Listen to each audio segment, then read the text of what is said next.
20대 국회에서 통과되었습니다. 이 법을 통해 국민들은 정부와 국회, 택시업계, 플랫폼 업계의 사회적 대타협을 기반으로 시작된 운송 플랫폼이 택시와 플랫폼의 단순한 결합을 넘어 규제 완화를 통한 다양한 서비스, 새로운 모델로 만들어지기를 기대했습니다.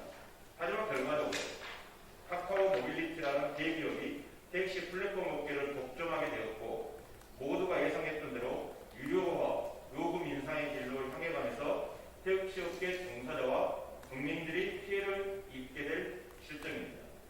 이번에 출시된 유료 멤버십은 카카오 모빌리티의 직영인 카카오티 블루에 제공하고 있는 서비스보다 떨어지는 하위 호환인데다가 카카오티 블루를 비롯한 가맹택시에 코트를 몰아주고 자사유의 앱 이용을 금지시키며 일반 택시 기사들에게는 너무도 불공정하고 불합리한 서비스입니다. 호출 서비스 유료화 다음 단계는 요금 인상일 것입니다. 사실 카카오티 블루나 카카오티 가맹택시는 이미 승객들에게 1,000원에서 3,000원의 호출 비용을 부담 지우면서 실질적인 요금 인상의 효과를 야기하고 있습니다. 여기에 최근 국무회의 의결을 마친 여객자동차 운수사업법이 지난 8일부터 시행되면서 카카오 모빌리티의 직영인 카카오티 블루에 해당하는 플랫폼 운수사업은 요금 규제, 사업구역 제한, 외관 규제 등 규제가 대폭 완화됩니다. 또한 카카오 모빌리티의 가맹택시는 요금 자율신고제의 운영이 가능해지면서 월 구독형 요금, 사전 획득 요금 등 다양한 형태로 택시 요금이 인상될 것은 자명한 일입니다.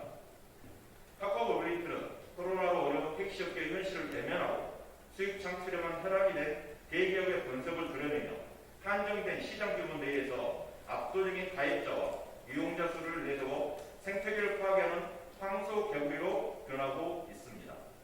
미국의 경우 자유경쟁의 결과로 발전한 대기업을 방임하는 것이 오히려 자유경쟁을 저해한다는 인식을 가져왔고, 이러한 독점 지배구조를 배경으로 나타나는 불공정 관행을 규제하기 위해 반트러스트법을 제정했습니다.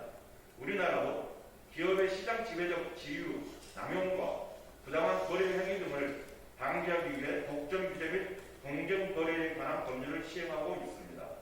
문재인 정부 규제 혁신은 이러한 공정 거래의 원칙하에 우리 경제의 활력을 불어넣고 새로운 성장 동력을 찾기 위한 합리적이고 좌로운 방법이지 대기업의 독점을 위한 수단이 아닙니다. 더구나 택시는 공공재적 성격의 대중교통인 만큼 대기업의 횡포로 국민의 부담이 가중되어서는 안 됩니다. 이에 저는 이번 사태 원만한 해결을 위해 다음 4가지를 촉구합니다. 첫째, 카카오 모빌리티는 모빌리티 혁신을 위한 사회적 대타협의 정신에 따라 호출 수수료 유료화를 즉각 중단해야 합니다. 둘째, 국토부는 택시와 모빌리티 업계 간 불필요한 사회적 갈등이 야기되지 않도록 국회, 택시업계, 카카오 모빌리티 등 불공정 시장 독점 대책 마련을 위한 협의기구를 구성할 것을 촉구합니다. 셋째, 전국 지자체 차원에서 택시 플랫폼 공간을 서두르고 중앙정부 차원에서의 지원 방안 마련을 요구합니다. 넷째, 공정거래위원회는 지난 2월부터 실시하고 있는 카카오 모빌리티의 호출 몰아주기 의혹에 대한 실효조사를 철저하고 신속하게 발표해야 합니다. 자본이 사회를 지배하는 세상이 아닌 공정하고 상식이 통하는 사람이 사는 세상을 만들기 위해 노력하겠습니다. 2027년 4월 13일 더불어민주당 국회의원 조오석